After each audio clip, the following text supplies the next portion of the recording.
Hi, I'm Jeff Brown, President, CEO, and one of the founders of the Biz Foundry. So the Biz Foundry exists to help build a better entrepreneurial ecosystem in the Upper Cumberland area. And in our work through the years with entrepreneurs, we've learned a lot and learned a lot about helping entrepreneurs. And so when people first come to us and start getting coaching and mentoring and resources, part of the questions we get is, how do I get started? And sometimes that means a lot of people have taken on down this path of operational things, accounting and licensing and all those. But really, one of the most important steps we can do is address the psychology of the entrepreneurial mindset. And how do you make the shift from maybe an employee to now you're an entrepreneur, you're the owner. And so I'm going to talk today about what does that look like? What do you need to think about? And let's have an honest conversation about what being an entrepreneur really is. One of the things we tell people is it's hard, but it's also the greatest thing you will ever do. It's kind of like having children. Maybe one of the hardest things you've ever done, but it's also one of the most rewarding things you'll ever do. So let's get to it. Can I do this? Kind of the entrepreneurial mindset, some of the realities, some of the myths that people deal with. And so the first thing I want to do is just look at different kinds of businesses, right? So what do you want to do? What's the end you're trying to get to in starting a business, and the why? There's a lot of talk from a guy named Simon Sinek about understanding the why, not just the how and the what. So why do you want to start a business? And then what kind of business? How big do you want it to get? And in our world of entrepreneurship, that winds up being a couple of things. So we work with a lot of lifestyle businesses, and let me explain what a lifestyle business is. That may be you and your family members, but you don't really want to get really big and start hiring lots of employees and really grow quickly. And so that's what we call a lifestyle business.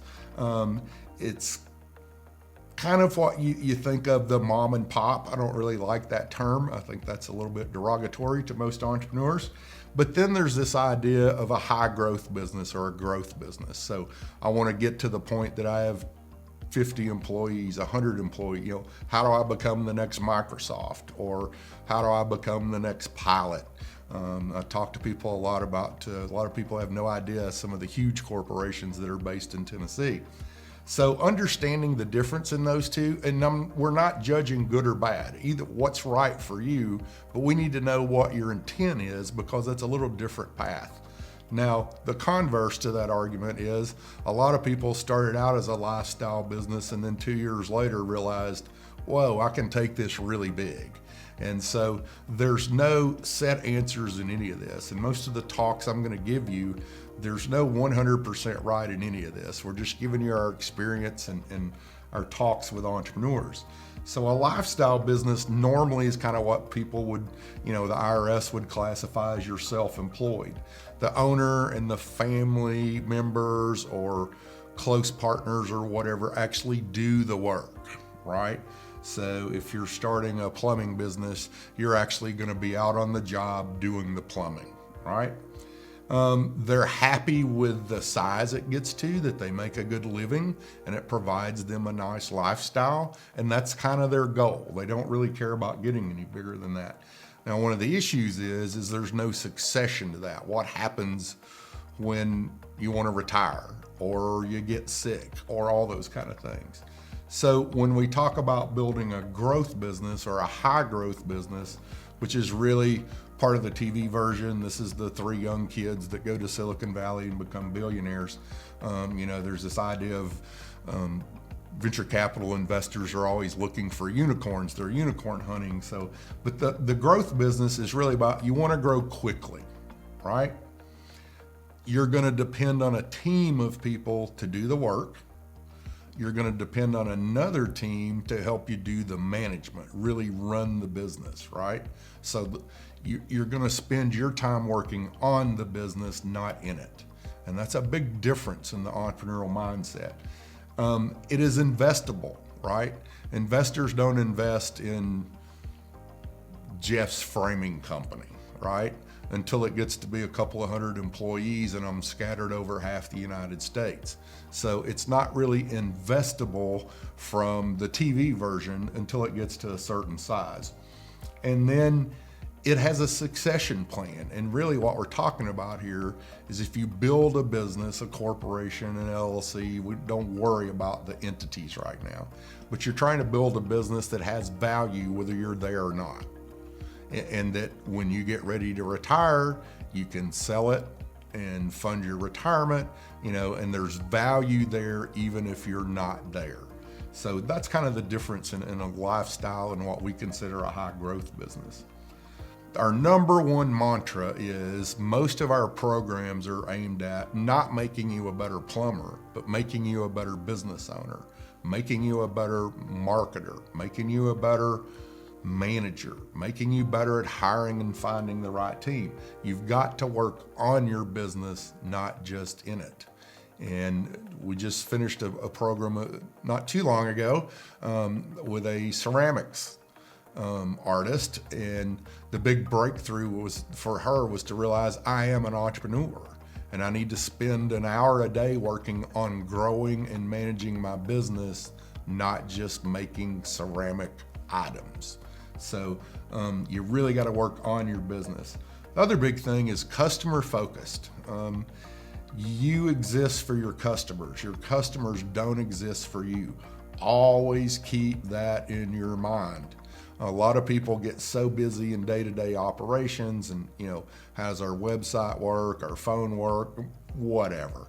We need to talk to the cleaning company that you get so busy that then you start thinking customers should do what you want.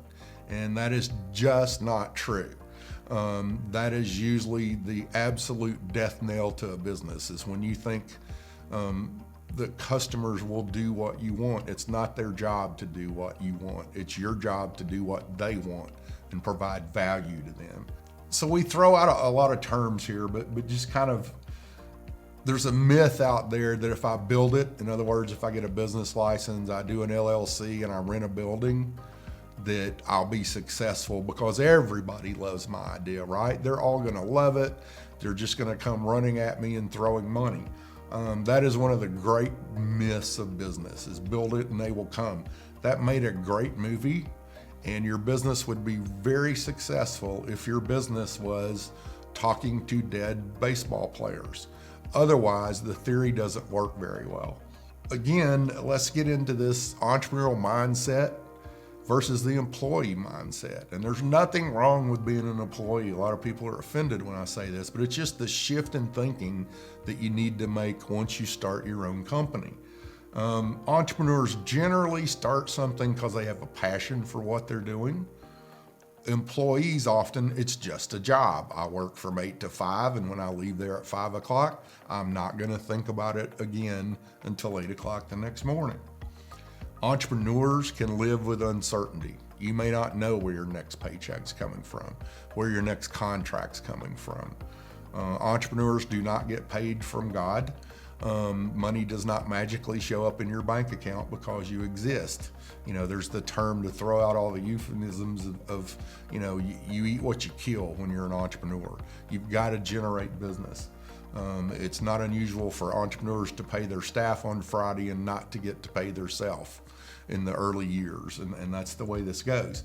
The employee kind of knows they have a set pay for the work they do. You're kind of renting your time as an employee, or your time, a combination of your time and skill set, but you have set hours, a set schedule, and you're going to get paid every so often.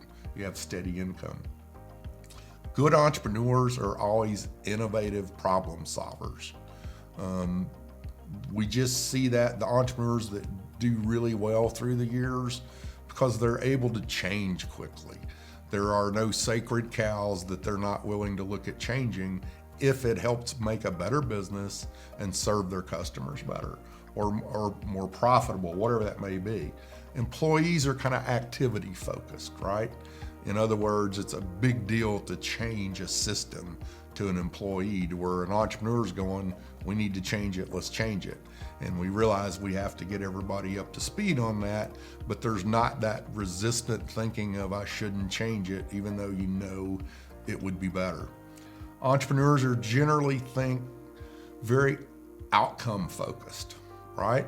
So what are we trying to get to in the bigger picture?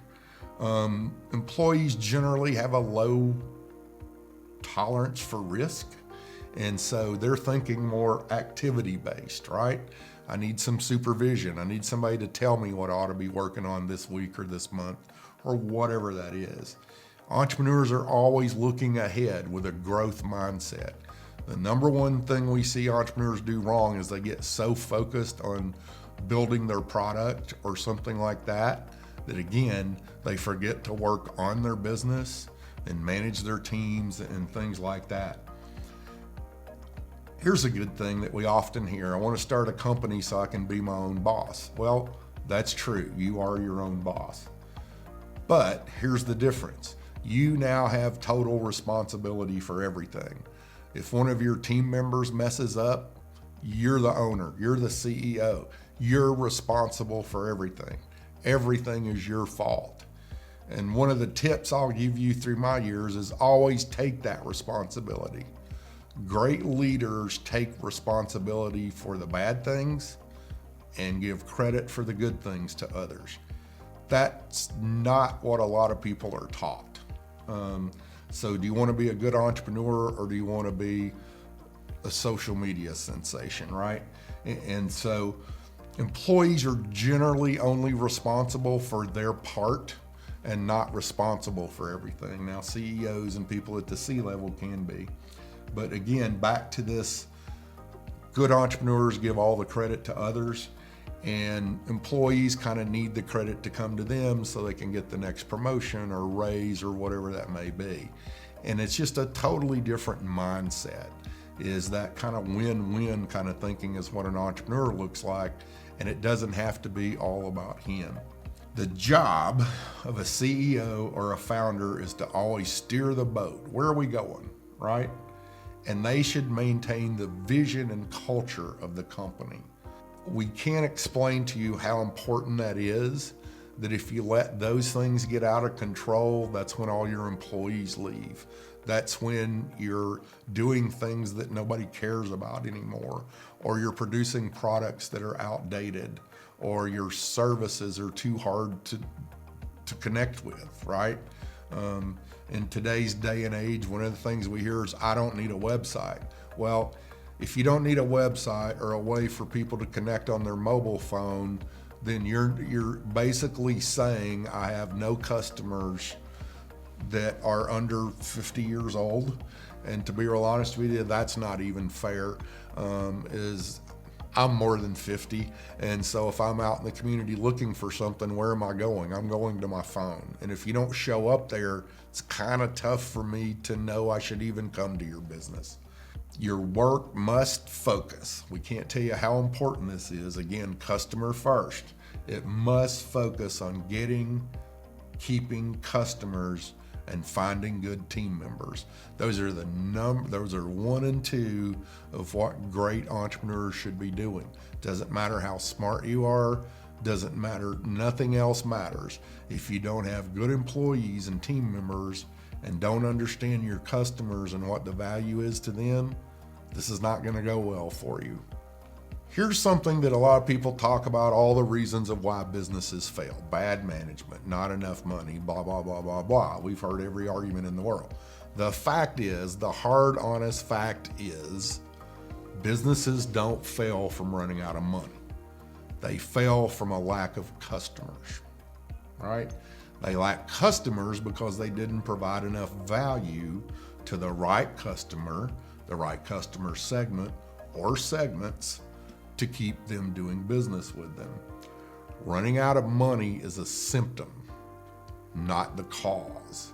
And so we hear that every day. They went out of business because they ran out of money. Well, what caused them to run out of money? And there can be things like they were underfunded to begin with, blah, blah, blah.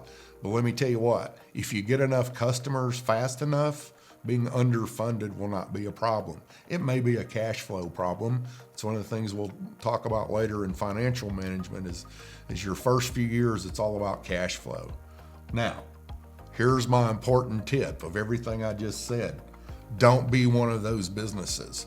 The greatest advice I can give you is don't be the business that never finds customers that they provide value to. Don't be a solution looking for a problem.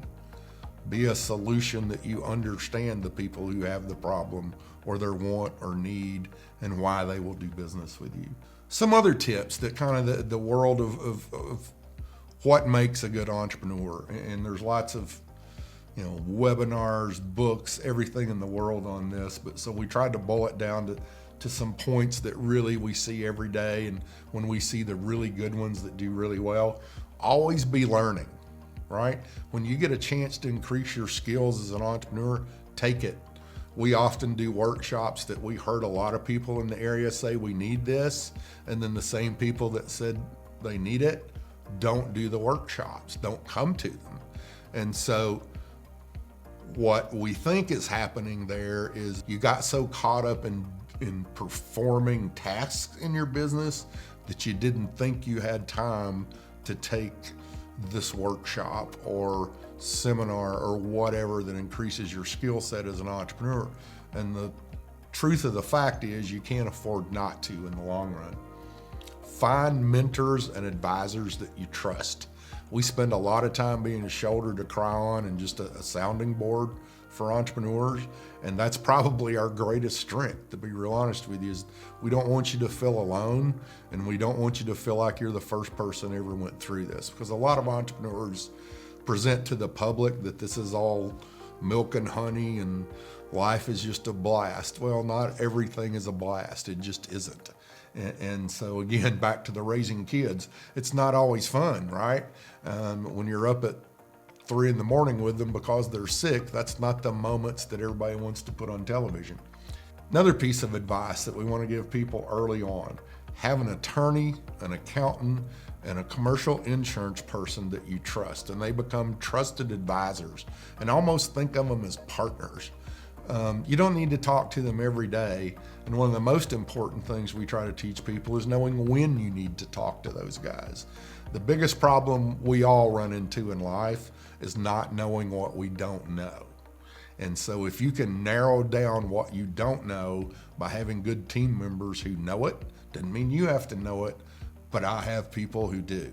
And so that's the people you want to have a good relationship with, that you can pick up the phone and call and ask them a 2-minute question. Another piece of advice that we see don't get overwhelmed. It's going to be overwhelming. Trust me. If you're doing this right, you're going to be doing way too many things. You're going to work way too many hours, and you're going to wonder lots of times why you're doing this. But always remember, tomorrow's another day. Sometimes it's time to walk away. Working till midnight may not get you anywhere. If you could go home at 5, get some rest, enjoy some time with your family, and back off a little bit. There's a line in a Jimmy Buffett song about a little mental floss. So sometimes entrepreneurs really need some mental floss, right? And so, and the next most important thing that we see people, everyone's always been told that it's a sign of weakness to ask for help. That is just so not true. The great entrepreneurs know when to get help and know where to go get it. So don't be afraid to ask for help. If you ever meet an entrepreneur that says, I didn't have to go get help, you just met a liar, right? And so it may be the video version or the Facebook post or whatever they do may make it look like they never needed help. Not true. Some other things, and don't want to be negative here, but we also try to give everybody a realistic picture of what it's like to start a company, what it's like to be a lifelong entrepreneur. Be careful where you get advice. Everyone's well-intentioned, don't get me wrong, but get advice from those that have been there and done it. I use a lot of sports analogies because I'm a sports guy, but I don't know of anyone that ever got a golf lesson from somebody that didn't know how to play golf. And, I've just never met a soccer coach that hadn't played soccer before. So think about that from the sources of your advice, and understand everybody's advice comes from where they're coming from and where they stand. And so do they really know this, or are they just throwing out opinions? Because one of the things we see a lot is the minute you say you're an entrepreneur or you're starting a business, everybody you tell that is an instant expert in your business. They're experts in law, they're experts in accounting, they're experts in whatever your business is going to do. Now, you want to talk to them, but always take that for what it's worth. Even our advice. We are not geniuses.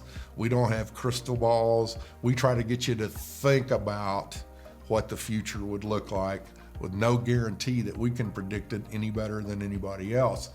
And so think that when you're getting all this advice, because you will get overwhelmed with that as well. If you go to a meeting, and we often see this, that you go to a meeting and say, I'm starting a company, and 3 people at that meeting will give you 3 versions of the same advice that are all different. And so that gets a little overwhelming. Is you're telling me to go here, you're telling me to go here, you're telling me to go here. So a lot of times what we do is meet with them and go, hey, back off and decide which direction you should go. How do we help you make a better decision? Talked a little bit about earlier, but it's one of the hardest things you'll ever do, but it's also the most rewarding thing you'll ever do.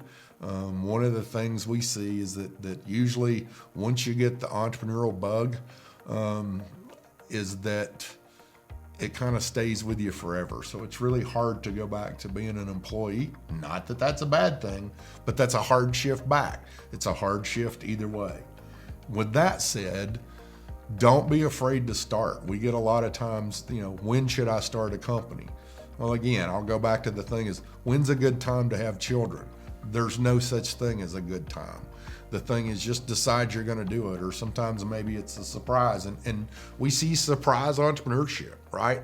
Big economic changes, people lost their job. Wow, I've always wanted to maybe start this company, so now maybe is when I do that. So actually bad things can be a reason to get entrepreneurs started. So, but here's the last thing we're going to say about the entrepreneurial mindset, how we can help you at the Biz Foundry, is enjoy it, right? This should be enjoyable. Keep perspective, right? If there's no blood flow and your family's well and you get up the next day, one of our pieces of advice is, when people call us with huge problems in the middle of the day, is call me back at 9 in the morning. And so when you call us at 9 in the morning, we're going to go, is your family okay? Did everybody eat? Does everybody have a roof over their head? Yes. Then you made it another day. And so quit looking too far into the future a lot of times when you're in the startup phase. This is called the grind, right? It's paying your dues. If it was that easy, everyone would do it.